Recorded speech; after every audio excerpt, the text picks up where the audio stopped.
Доброе утро. Вместе захотели поприветствовать, да, телезрителей. Настолько мы по вам соскучились за целые сутки, что хочется, да, вместе сказать доброе утро. Доброе утро, дорогие телезрители. Мы приветствуем вас вновь на телеканале Якутия-24. Это «Утро Якутии», пятница. И мы с огромным удовольствием рады просыпаться вместе с вами, заряжать вас энергией. Ну и, конечно, обязательно хотим это утро сделать полезным, добрым и насыщенным. А почему прям такое особенное отношение к сегодняшнему дню? Потому что пятница. Мы, как я всегда говорю, каждую пятницу мы наконец-то дождались. Вот она наступила.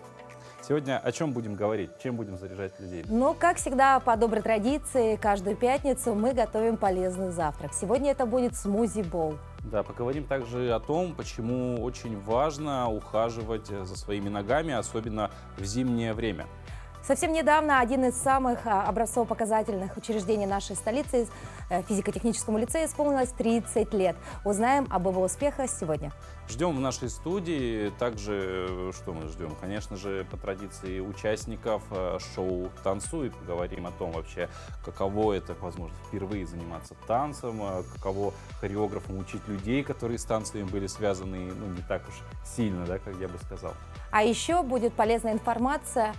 Ты знаешь, Паш, зимой особенно нужно следить за своими ногами. А вот почему, обязательно узнаем сегодня. Да, ну и, собственно говоря, про проект «Танцуй». По традиции сегодня мы проведем розыгрыш, во время которого, ну, кто победит в нем, получит возможность уже посетить вживую проект «Танцы» и посмотреть прям в студии во время съемок этого проекта, побывать, посмотреть на участников и оценить вообще, насколько разнится смотреть по телевизору и смотреть вживую это все. Ну, задача наипростейшая. Вам нужно, дорогие друзья, ответить как можно быстрее на наш вопрос. Вопрос прозвучит чуть позже, но ответ ваш нужно будет отправить на адрес, который вы видите прямо сейчас. Все очень просто. Можно отсканировать QR-код и все. Да, это Телеграм наш, ну и, собственно, это позже наступило. Вопрос у нас будет сегодня не такой, как обычно, да, где нужно давать правильный ответ. Тут тоже надо дать правильный ответ, но вопрос это как загадка, да. Я ее прочитаю вам, вы заходите в Телеграм, там есть, опять же, продублировано все, и в комментариях к посту в нашем Телеграме, который может попасть по QR-коду, который на экране вы видите, нужно будет дать ответ. Итак, звучит загадка следующим образом. Танец медленный и спокойный, и танцуем мы достойно. Не мазурку и не вальс, а старинный что-то там. Вот на что за что-то там нужно написать. Ну, мы понимаем, что там должно быть что-то в рифму, правильно? Ну, подсказка хорошая. Не исключено. Но обычно такие загадки, да, они идут в рифму. Ну, дерзайте, дорогие друзья. Обязательно кто-то из вас получит замечательный шанс побывать на проекте «Танцуй». Да, ну а прямо сейчас узнаем, что же нужно надевать сегодня, когда выходим на улицу, что там за окном, поговорим о погоде. В центральных районах температура воздуха на 6 часов утра была на минус 49 градусов. В Заречной группе 47-54 градуса ниже 0. В южных районах 29-34 со знаком минус. В Вилюйской группе до минус 45, в Нижнеленских 40-47 градусов мороза. В западных районах 30-39 ниже 0. В Колымендигирской группе улусов до минус 56. В Янских районах 49 со знаком минус. На северо-западе 40-47 ниже 0. В Якутске температура воздуха на 6 часов утра была на отметке минус 47 градусов. Атмосферное давление 761 миллиметр ртутного столба. Ветер северный 1 метр в секунду. Сегодня днем преимущественно без осадков. Туман, ветер слабый. Температура воздуха ожидается до минус 39 градусов. Ну и продолжая погодную информацию, хорошая или плохая, решайте сами, информация для учащихся с 1 по 8 классы в школах Якутска. Сегодня для них объявлен, опять же, актированный день. Вот мы поздравляем ребятишек, да, которые все-таки хотели эту пятницу провести дома. Праздником! Да, конечно, для родителей это отдельная работа, потому что дистанционное обучение – это все-таки целая такая глобальная проблема для нас, для родителей. Ну, для родителей сожалею. Ну, а мы продолжаем. И сегодня 10 февраля, Паш. Да, и сегодня, кстати, отмечает день рождения свой один предмет, который знают все. Он, я думаю, есть абсолютно в каждом доме. Это утюг. Очень интересный праздник. И почему бы не отметить его сегодня? Значит, что ты должен сделать? Как минимум почистить утюг, мне кажется, да, и обратить на него внимание. Собственно, большинство праздников для этого и нужны. Мы с утюгом в этот день обычно посещаем какие-то интересные места. Я вожу его на выставке, он общается с другими утюгами. Ну, в целом, утюг — это всегда как настоящий член семьи. Если у тебя нет домашнего животного, утюг подойдет для этого очень. Но помимо Дня утюга, что еще, какие праздники сегодняшняя дата нам сулит, давайте узнаем.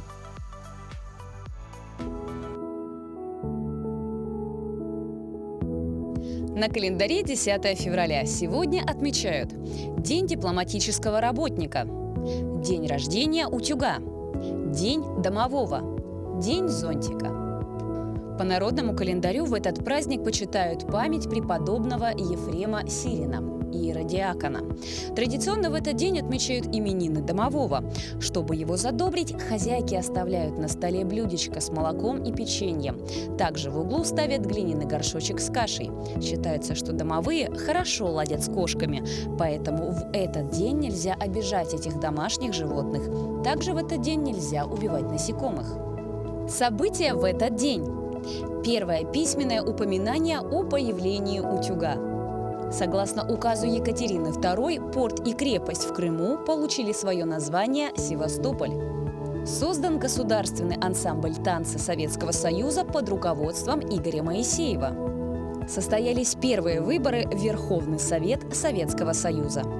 Прошел первый шахматный матч между суперкомпьютером IBM Deep Blue и Гарри Каспаровым. Со счетом 4-2 победил Каспаров.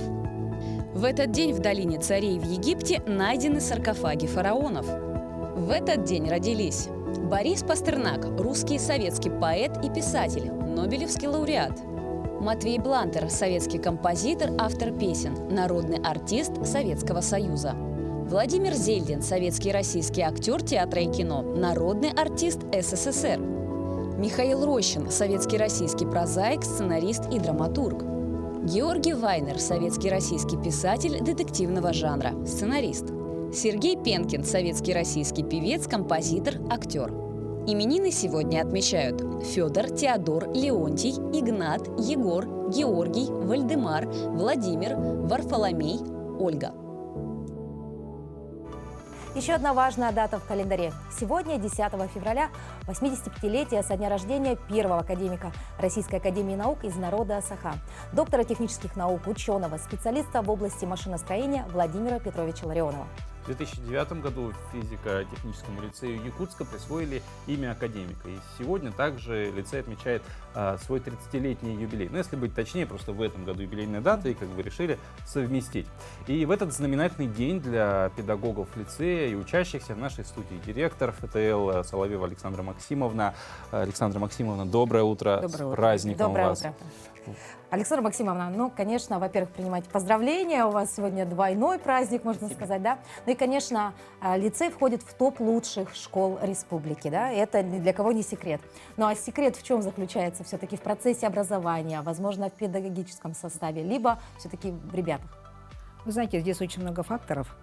Дело в том, что наш лицей – это же школа выбора, и дети поступают по конкурсу. В любом случае мы детей отбираем. А конкурс достаточно серьезный, и команда учителей принимает таких, скажем, успешных детей, которые заинтересованы в учебе. И, возможно, один из секретов в этом. А второй секрет – это педагогический коллектив, который знает, что делает, знает, как это делать. Это просто творческие люди. Поэтому я очень благодарна своей команде педагогов, которые вообще учитель – это самый главный человек в школе, в любой школе. И от того, в какие руки попадет ребенок, зависит его будущее. Ну, вот мы сказали, что в 2009 году лицею присвоили имя Ларионова. А что это для вообще образовательного учреждения значит? Вы знаете, имя Владимира Петровича Ларионова, конечно, для якутского народа, для республики Саха, это очень важная и значимая личность.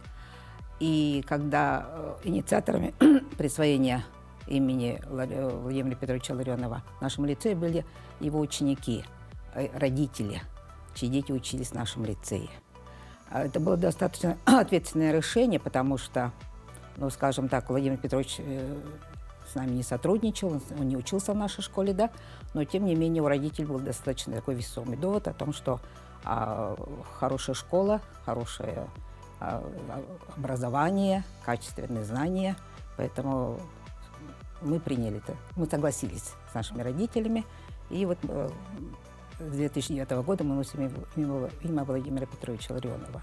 Это действительно очень ответственно, это очень, ну действительно, просто ответственно. Поэтому мы гордо носим это имя и считаем, что вот наши результаты соответствуют этому имени. Но любое учебное учреждение всегда гордится своими выпускниками. А вот какими выпускниками вы гордитесь особенно? И есть ли вот продолжатели Ларионова уже сейчас, допустим?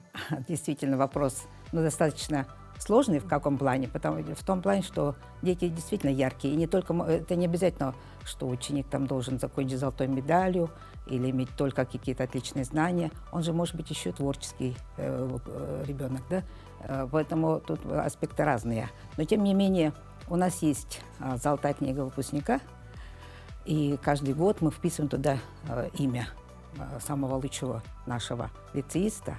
И эту книгу открыл Дмитрий Егоров, выпускник самый первого выпуска 1999 года. Он закончил МГУ, кандидат технических наук, работал здесь у нас в Северо-Восточном федеральном университете, выиграл грант президента Путина за свои открытия. Но сейчас он, правда, уже уехал в Москву, поступили предложения. Да? И таких ребят у нас достаточно много. А что касается продолжения дела Владимира Петровича, у нас в Институте физико-технических проблем Севера, который носит его имя, работает тоже наш выпускник Александр Слепцов. Есть кандидаты наук в направлении химия, физика, биофизика. На Новосибирском университете работают, в университете Нижнего Новгорода, ну и в нашем Северо-Восточном федеральном университете. А делали какой-нибудь срез, грубо говоря, в процентном соотношении от количества учащихся, сколько вот именно из вашего лицея людей в науку уходит по сравнению там, с другими школами? Наш первый выпуск выпал на 99-й год, и тогда достаточно сложно было, скажем, отследить. Да? Нет, не то, что отследить, а просто ребятам было сложно, наверное, уходить в науку. Но времена достаточно такие тяжелые были. Сейчас вот количество выпускников, которые идут в науку, которые хотели бы заниматься наукой, растет. Вот это мы замечаем.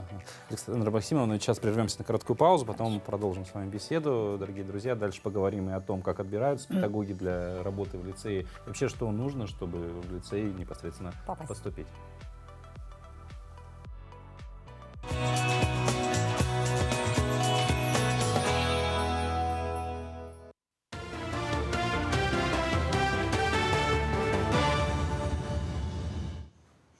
Доброе утро, Якутия. Последние новости к этому часу.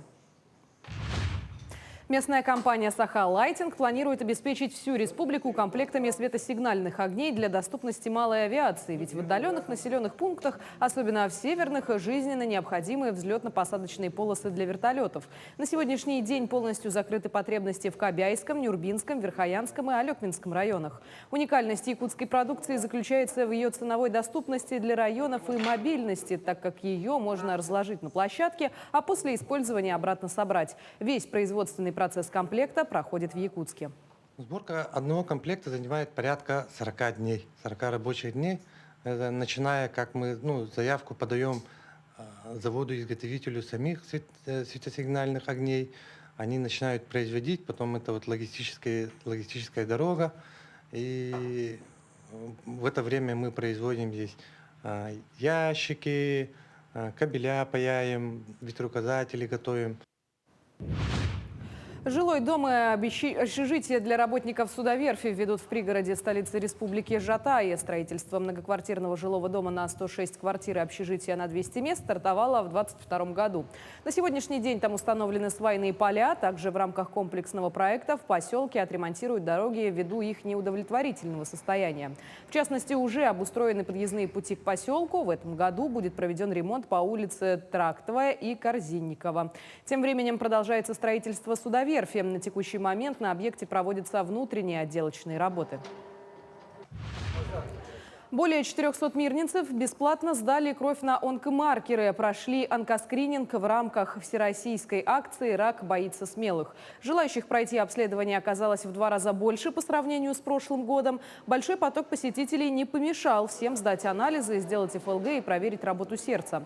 Медики отмечают, раннее выявление злокачественных опухолей является залогом наиболее эффективного лечения и полного выздоровления пациента. Из-за большого объема полученных анализов на обработку результатов медикам понадобится около 3 недель. После этого специалисты сами позвонят горожанам и пригласят получить заключение и рекомендации. Студенты 6-й якутской студии Щепкинского театрального училища в эти дни сдают выпускной госэкзамен по сценической речи. Будущие артисты уже прошли испытания по 3 основным предметам – танец, вокал, фехтование. На весенней сессии перед выпускным педагоги проверят знания студентов по истории русского и зарубежного театра и литературы. Госэкзамен по сценической речи принимают на якутском языке. Учебный материал включает переводы произведений русской и советской классики, а также сказок Андерсона. В этом году, в смысле, мы лишили их законных каникул зимних. Ну, не до отдыха, надо все, потому что у них много дипломных спектаклей, их нужно играть. Необходимо хорошо сдать. Профилирующий предмет, а сценическая речь – это профилирующий предмет, один из центральных профилирующих предметов. Почему? Потому что в драматическом искусстве они воздействуют главное, чем, совершенно верно, не балетным па, не пантомимическими, не музыкальными моментами, а именно речью, звучащей человеческой речью. В январе на телеканале «Культура» состоялась прямая трансляция дипломного спектакля якутской студии «Гроза». Режиссером-педагогом постановки пьесы выступила художественный руководитель курса, народная артистка России Людмила Владимировна Титова. С этим спектаклем студенты из Якутии примут участие на 19-м международном фестивале студенческих спектаклей «Твой шанс», который пройдет в апреле этого года в Москве. Фестиваль посвящен 200-летию со дня рождения великого русского драматурга Александра Николаевича Островского.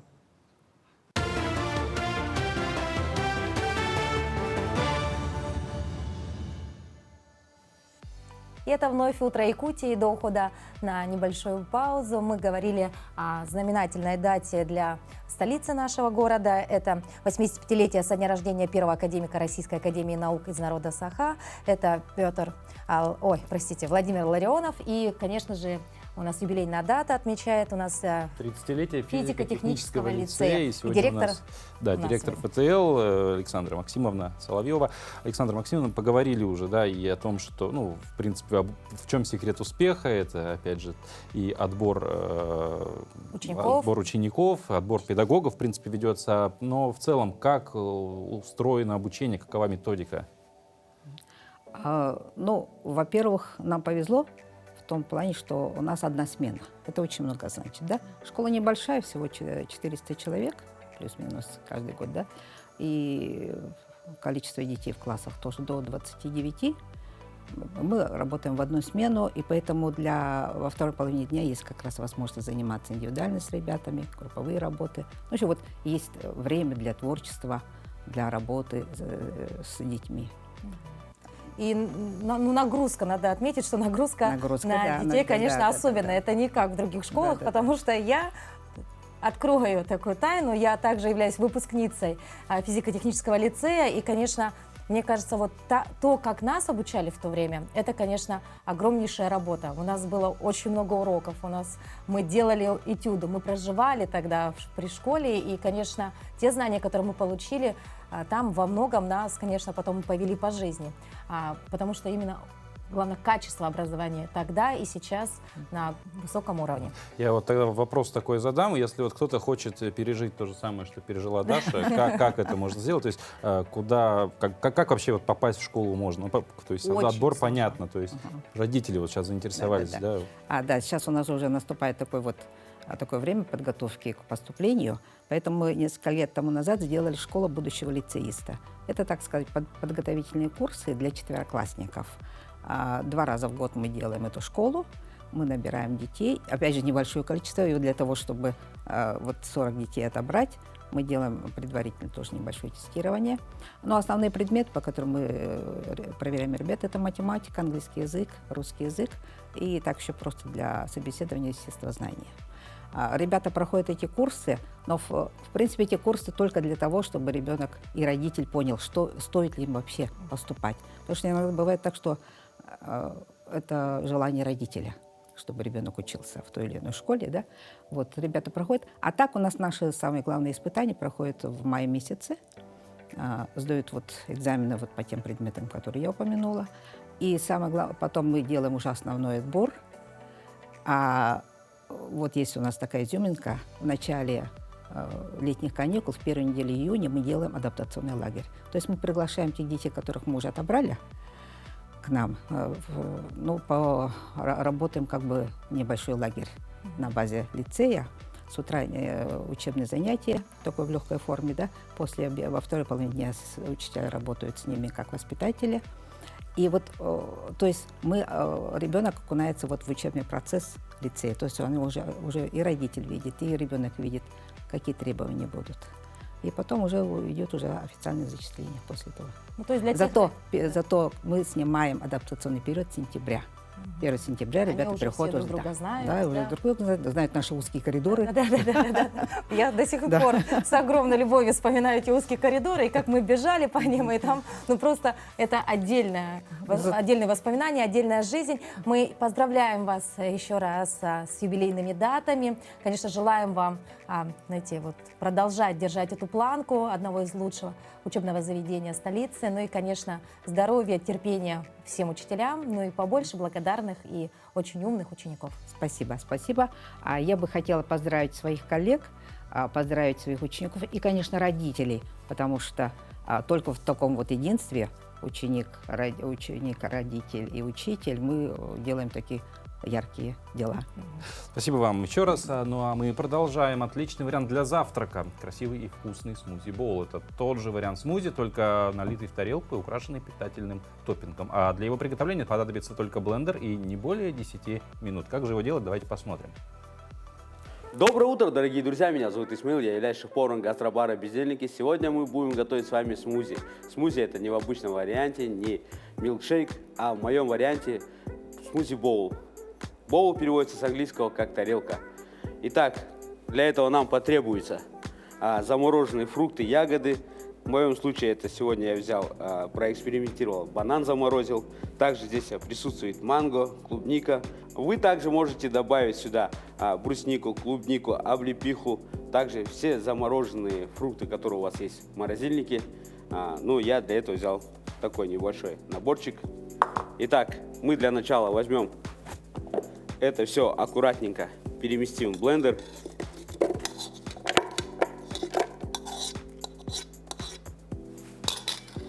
Затем возьмем 300 грамм молока.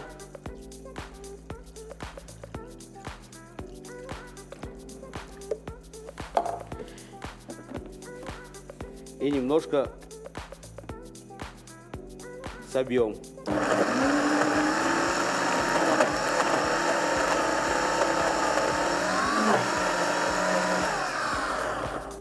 Все, мы превратили наш фруктово-ягодный микс в однородную массу. И аккуратненько сейчас переложим это все в тарелочку. Такой вот должен быть получиться густой у нас наборчик. Аккуратненько это все выложили. Фишка нашего полезного завтрака в том, что здесь у нас необычная подача. И, как говорится, каждый шеф-повар сам по себе художник. Как нарисовал, так и получилось. Так, возьмем мы свежую ягоду. Берем и лепесточки. И немножко будем сейчас переукрашивать нашу тарелочку. Чем больше ягод, тем вкуснее. Клубника особенно очень полезна в эти наши такие суровые морозы.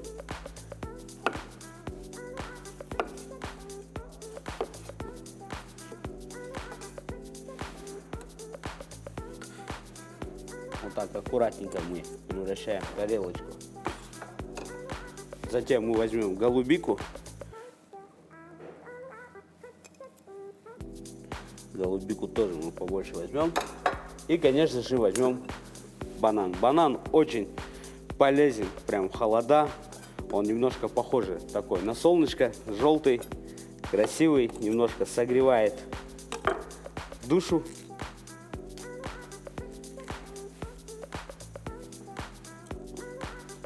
Также мы его вот так аккуратненько нарежем.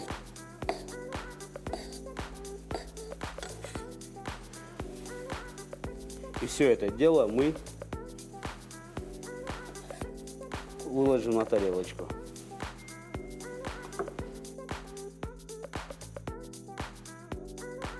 Наш полезный завтрак готов, смузи-боул. Вот такая у нас получилась интересная подача. Друзья, приятного аппетита, доброго утра. Желаю вам хорошего настроения и, конечно, берегите себя. Прекрасный, полезный завтрак. А, соответственно, если Выглядит. завтрак хороший, то, соответственно, и день пройдет, как говорит добрая традиция, что если завтрак хороший, значит и день будет хороший. Да, ну и в целом выглядит это все. Мы напоминаем, что сегодня у нас в гостях будут участники проекта «Танцуй», и по этому поводу мы проводим сегодня небольшой розыгрыш. Напоминаем, что в Телеграме есть вопрос. Телеграм вот доступен по ссылке, которая на экране вот там вот внизу есть, да? Там есть еще и QR-код, вот прямо туда. Сканируете его смартфоном своим, попадаете на наш канал. Вопрос в виде загадки звучит следующим образом. Танец медленный, спокойный, и танцуем мы достойно. Не мазурку и не вальс, а старинный что-то там. Кто правильно вот вместо что-то там поставит слово, получит вот такую штучку. А что это значит? Значит, он придет в студию, где снимается проект «Танцы», и вживую будет смотреть на всех участников. Это невероятно. Но не просто смотреть, так еще и немножечко может там принять участие. То есть там есть у нас зона зрителя, где сидят, аплодируют. Ну, а вообще поймать вот эти эмоции прямого эфира и вот такого замечательного шоу, это что-то невероятное. Да. Там даже просто в коридорах такая, знаешь, атмосфера, энергетика бешеная. Это очень здорово. Да. Ну а танцы это что? Это на самом деле, вот мы думаем, танцор танцует да танцует, а на самом деле это же и физнагрузка, в том числе на ноги. А ноги еще нагружаются не только во время танца, ноги нагружаются очень сильно и страдают зимой. Холодная зима тяжело сказывается для многих, а не только в психологическом плане. На холоде часто обветриваются губы, сухими становятся и руки. Но, как ни странно, больше всего страдают ноги. В теплой, зачастую тесной обуви нам приходится ходить целый день, и вот в офисе, на улице мы в этой обуви находимся. Получается, отсутствие должного ухода за ногами в зимнее время может привести к потрескавшейся коже, грибковым заболеваниям, а в случае с неудобной обувью к деформации стопы и ногтей. Какие страшные истории ты рассказываешь. Да, но вот следующий материал как раз нам поможет что-то с этими ногами нашими делать, чтобы вот этого всего не случалось. Выбор правильной и удобной обуви едва ли не самый главный фактор здоровых стоп, твердят специалисты. Именно из-за тесной и неправильно подобранной обуви возникает большинство проблем с ногами. А зачастую клиенты приобретают обувь по одному критерию, ссылаясь только на длину. Но при выборе обуви существует 3 критерия. Помимо длины существует такое понятие, как ширина и взъем. А если у человека имеется анатомическая деформация стопы, такая как поперечное плоскостопие, когда человек наступает, у него стопа уплощается и продвигается вперед. И тем самым она становится пошире. Поэтому обувь обязательно нужно приобретать, обращать внимание на передний отдел, чтобы он не был заужен. Узкая обувь, высокие каблуки, ровно как их полное отсутствие, не лучшим образом сказываются на стопах. Появляются мозоли, потертости, деформируются пальцы. В зимнее время, если должным образом не ухаживать за ногами, к ним прибавляются еще и такие неприятности, как грибок и другие инфекции. Часто деформации ногтей на ногах у женщин происходят после процедуры шелака, когда вместо положенных 2 недель покрытие не снимают месяц, а то и более. Так произошло и с Еленой Ивановой. В модном салоне ей посоветовали обратиться за помощью к подологу. Вот эта деформация ногтей, деформация стоп на меня очень давила. Скованность какая-то была. Я не могла ходить нормально в туфлях. Сейчас я быстро бегаю, хожу. Вот этой проблемы нет у меня. Сейчас я на высоких каблуках, в тесной обуви не хожу. У меня уже сейчас обувь, очень удобная обувь. Кстати, популярные в Якутии унты многие надевают с теплыми носками, даже с несколькими, что неправильно. С зимней теплой обувью специалисты советуют носить тонкие хлопчатобумажные носки, для того, чтобы пот впитывался и, конечно же, чаще их менять и мыть ноги. Обязательно нужно пользоваться в домашнем уходе определенными кремами по типу кожи, потому что кожа у всех разная. У кого-то склонна к потоотделению, у кого-то она сухая очень, да, у кого-то средняя, а у кого-то вообще и вовсе диабетическая стопа. Там совершенно тоже должен определенные крема тоже должны быть уходовые. Ну и посещать, конечно, специалиста-подолога. Специалист-подолог, пока редкий для наших краев, помогает правильно ухаживать за ногами, выявить проблему и ее причину. Его работа включает в себя работу мастера педикюра и одновременно специалиста, помогающего справиться с заболеваниями стопы. Есть определенный ряд обуви, который в принципе нехорошо. Это зачастую обувь, которую любят наши милые дамы, которая называется балетки, у которой нет совершенно каблучка. Потом вторая неподходящая обувь, это особенно касается подростков. Дорогие родители, обращайте внимание на обувь, в которой ходят в школу ваши дети. Такая обувь, как конверсы. У них очень зауженный передний отдел.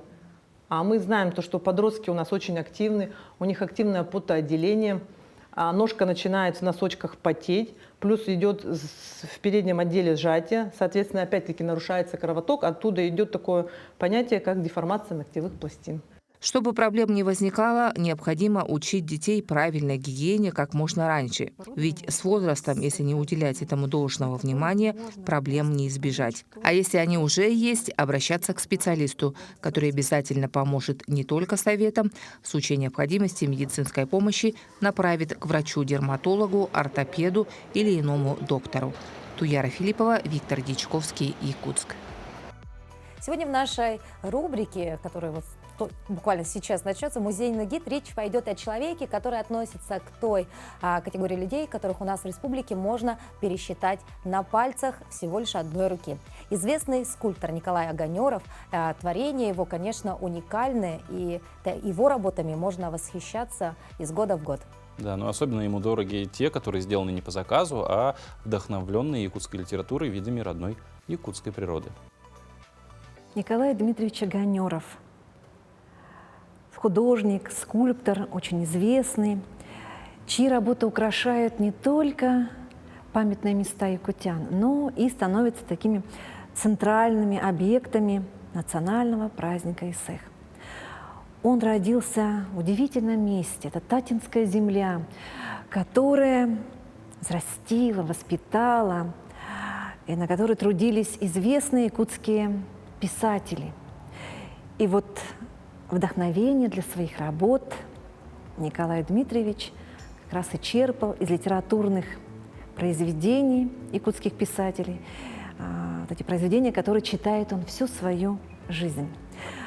С детства, конечно, у него была тяга к рисованию, родители это заметили, ну и было у кого поучиться, отец у него был мастеровой, и учитель попался очень хороший, который заметил, развил его вот эти задатки к рисованию, к лепке.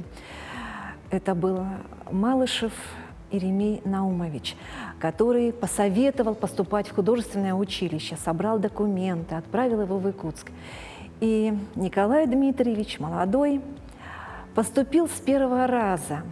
И, не поверив этому, обежал весь залог, прибежал обратно в училище посмотреть, а есть ли он действительно в списках.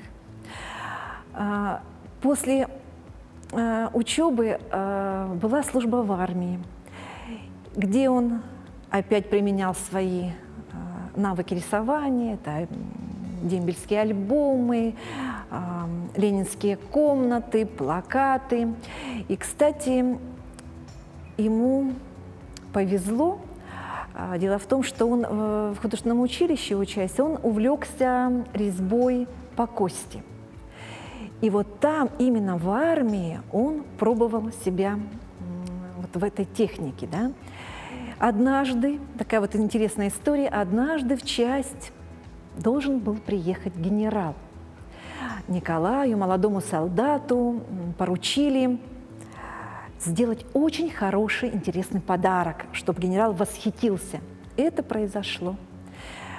И мало того, генерал пришел специально к Николаю поздороваться, пожать ему руку и сказал такие слова: «Я хочу взять у тебя автограф, потому что я думаю, ты будешь известным скульптором. так оно и получилось. Это был первый автограф молодого тогда солдата. Ну, после армии учеба в Красноярском институте, в академии. И вот после таких долгих лет учебы, примерно даже 13 лет, он приехал в родную Якутию с семьей и стал преподавать в Наамском художественном училище. У него прекрасные студенты, которыми он гордится. И у нас в Национальном художественном музее представлены его замечательные работы, на которые, глядя, всегда невольно улыбаешься. Ну вот хочу обратить внимание на одно произведение, которое называется «Хатун. Отважный». И вот полюбуйтесь, какая тут выразительная лепка, экспрессия. И сколько все-таки иронии, это самая ирония. Вот такой отважный путник, который идет на легкоступах, очень решительно. Но почему бы ему не быть отважным? У него в заплечных мешках добыча, которую он так горделиво несет, высоко задрав при этом голову, радуясь, с улыбкой. Лицо обращено, конечно же, к нашему якутскому солнцу. И все работы Николая Дмитриевича, они так освещены вот этим вот какой-то вот такой улыбкой, юмором, народным фольклором. И в каждой его работе, конечно же, выражена именно духовная и материальная культура народа Саха. Продолжая тему культурной жизни, самое время поговорить о очень мощном проекте на нашем телеканале. Это проект «Танцуй». И самое время подвести итог нашего розыгрыша.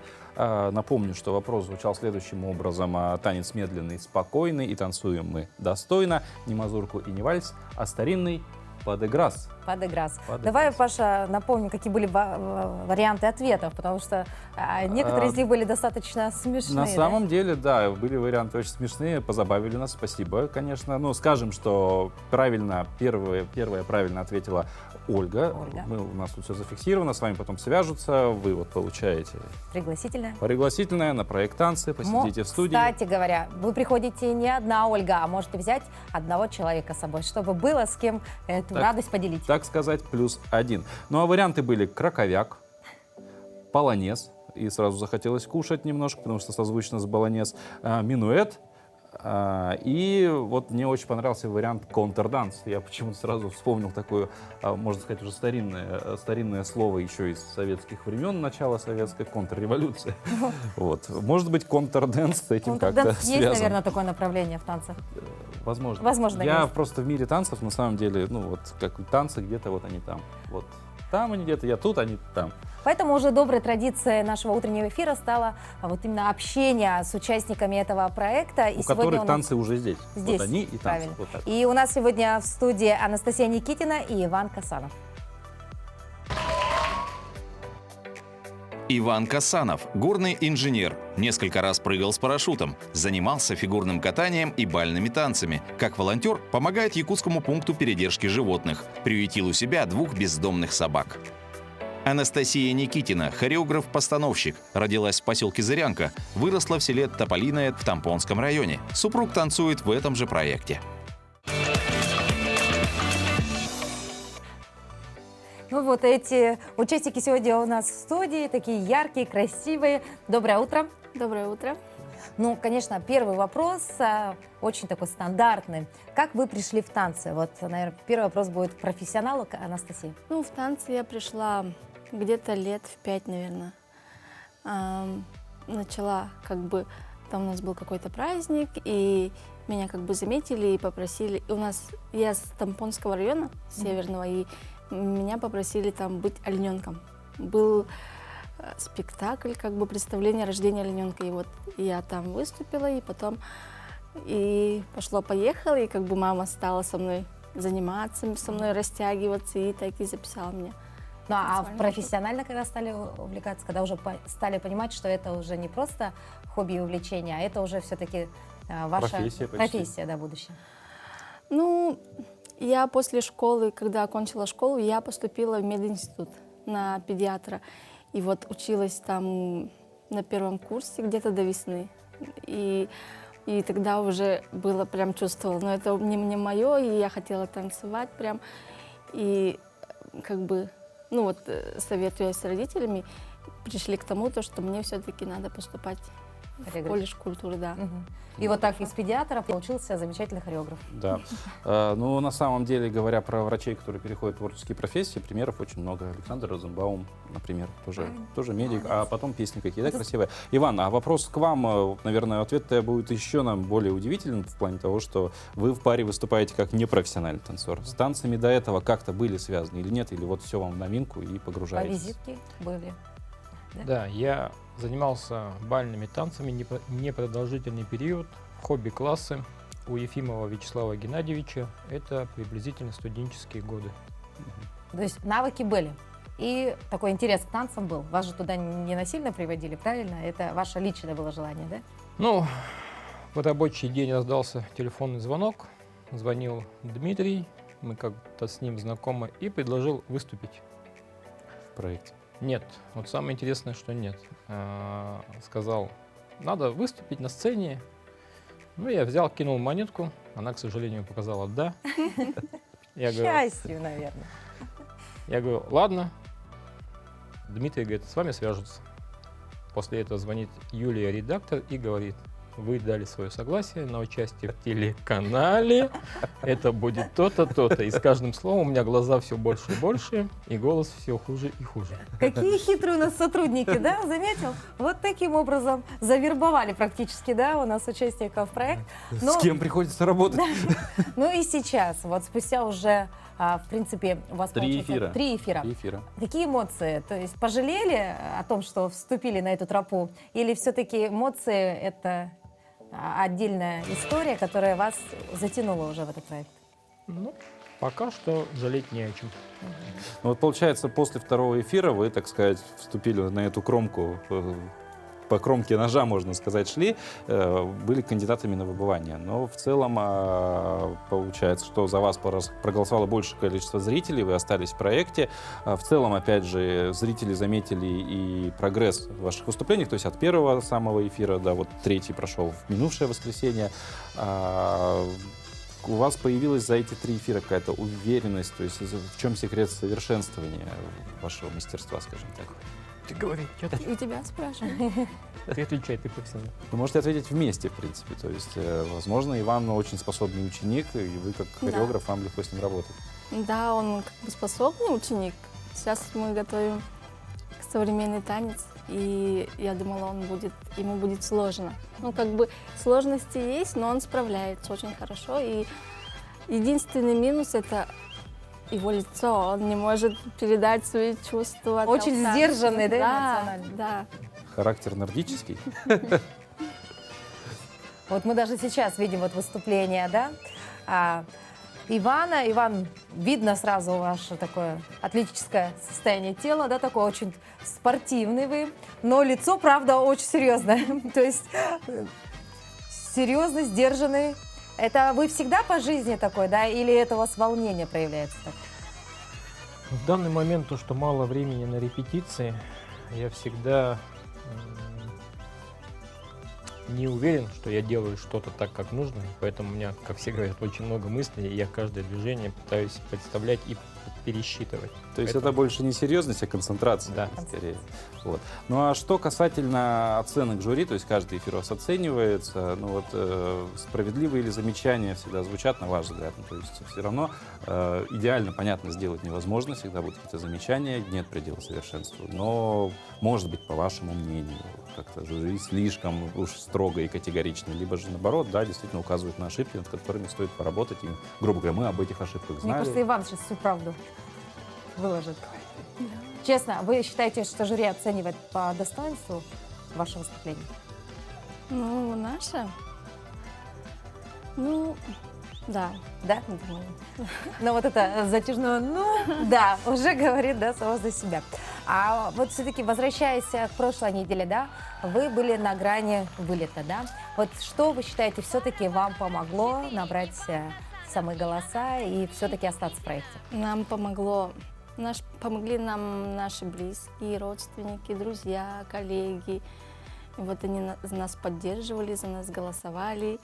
Мама моя там собирала всех по несколько голосов каждое утро по всем группам. Семья, не семья, везде вижу мамины сообщения. Голосуйте, все отправляйте по 10, по 20 голосов. Ну и вот так вот прошли дальше. Иван, вот, ну а вы как бы представляете на проекте свой, я могу сейчас ошибиться, запутаться, институт, по-моему, был горного дела, да. Поддерживает ли коллектив? В целом, да, все поддерживают, все интересуются, ждут, что постараемся пройти как можно дальше, как говорится. Самый главный вопрос. Что будет, если вдруг вы станете абсолютными чемпионами и займете первое место? Вот для вас эта победа что принесет? Ну, помечтаем немножко, почему бы нет? Что для нас победа это принесет? Мы не задумывались об этом. Не задумывались. Мы не задумываемся, да, нам просто пройти как можно дальше. Показаться, показать себя, наши таланты, на что мы способны. Ну, как бы. Максимум, что мы хотели бы попасть в финал. Дальше вообще, дальше не планировали абсолютно. Ну и ложечка дегтя. Кто вы считаете ваш самый главный конкурент? Кого бы вы хотели убрать как можно быстрее? Как звучит-то это страшно, убрать кого-то.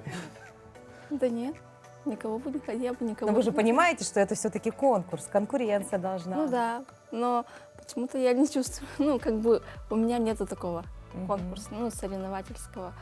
Вот, ну и как бы мы со всеми познакомились. Я промолчу. Промолчит он, хорошо. Потому что еще участие впереди, да? Ну, вообще, на прошлой неделе мы тоже с участниками разговаривали. Все говорят, что вообще атмосфера конкуренции не чувствуется. То есть это больше как-то все уже знакомы, все друг друга даже поддерживают и так далее. Так оно на самом деле, видимо, и есть.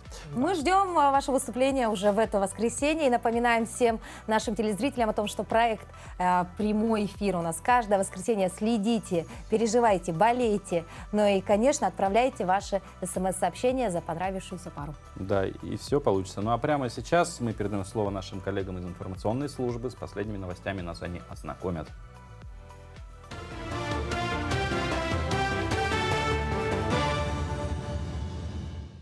Доброе утро, Якутия. Мы продолжаем освещать самые заметные события.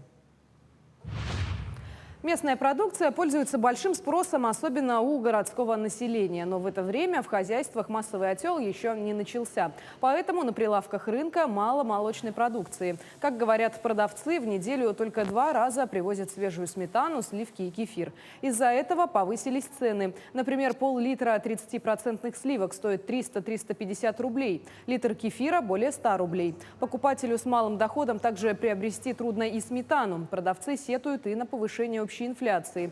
Несмотря на высокие цены, покупатели не уходят с рынка с пустыми руками. Покупаю здесь творожок уже 10 лет в одном месте. Творожок всегда очень вкусный. Продавец очень обаятельная, хорошая женщина. Мы даже с ней по телефону договариваемся. Я спрашиваю, есть творожок мой? Есть. Нету, нету. Приезжай потом, бабушка Галя. Ну, был дешевле, но это было 10 лет назад и 5 лет назад у нас все было дешевле. А сейчас все дорожает. И я считаю, что цена у нее приемлемая, хорошая.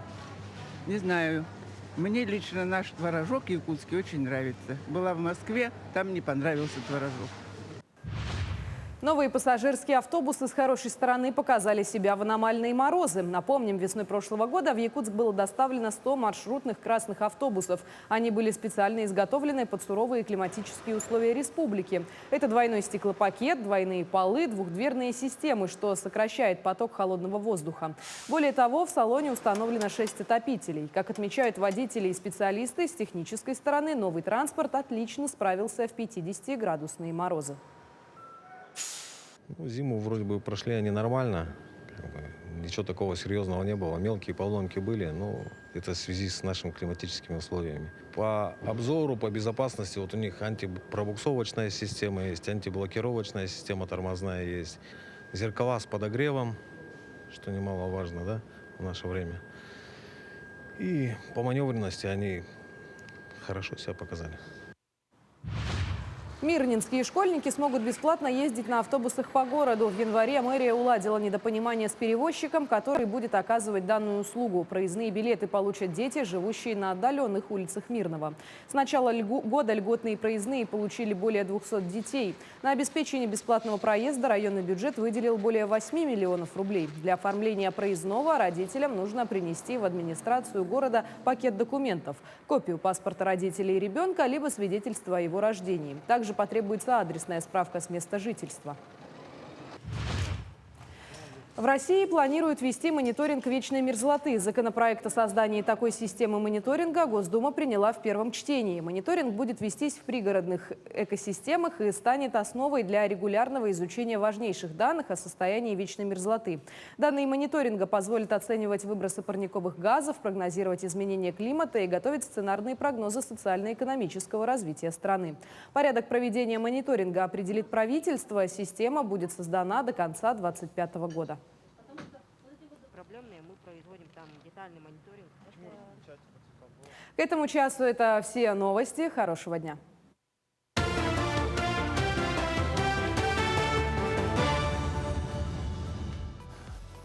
Ну и на этой минуте мы с вами, друзья дорогие, прощаемся. Желаем хорошей пятницы, отличных выходных. И я предлагаю летящей походкой вместе с Алексеем Солдатовым ворваться в эту пятницу.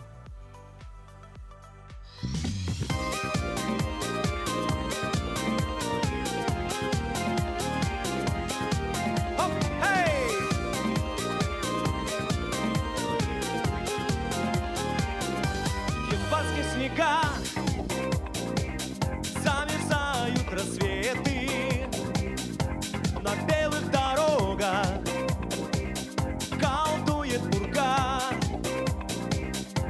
и видится мне раскаленное лето и рыжее солнце на желтых стогах. Я вспоминаю, тебя вспоминаю, та радость шальная зашла, как заря.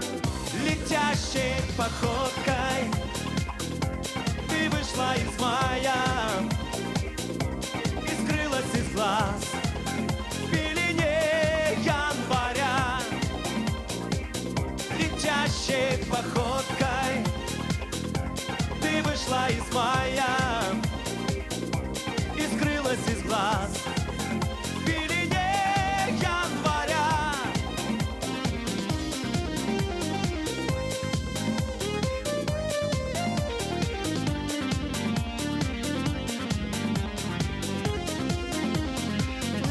Шесть месяцев были, на не быть похожи, пришли ниоткуда, ушли в никуда.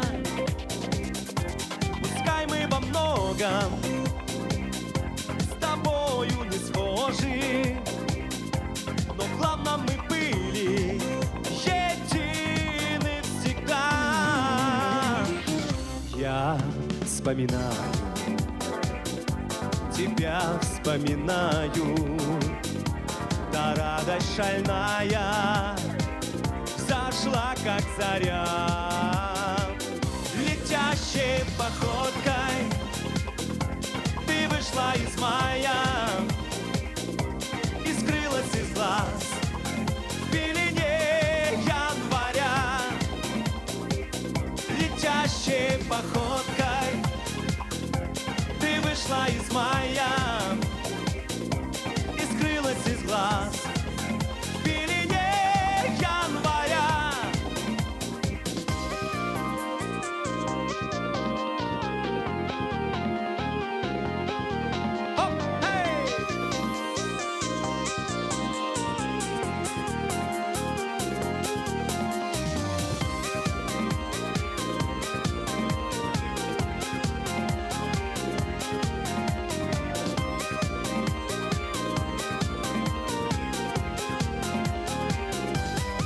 Может быть, ты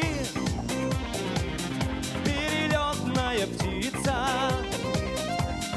холод зимы согревает тебя. Хочется верить, весной возвратиться. Все то, чем так горд и так счастлив был я. Я вспоминаю, тебя вспоминаю. Та радость шальная зашла, как заря. Летящей походкой ты вышла из мая и скрылась из глаз в пелене января. Летящей походкой ты вышла из мая и скрылась из глаз в пелене января.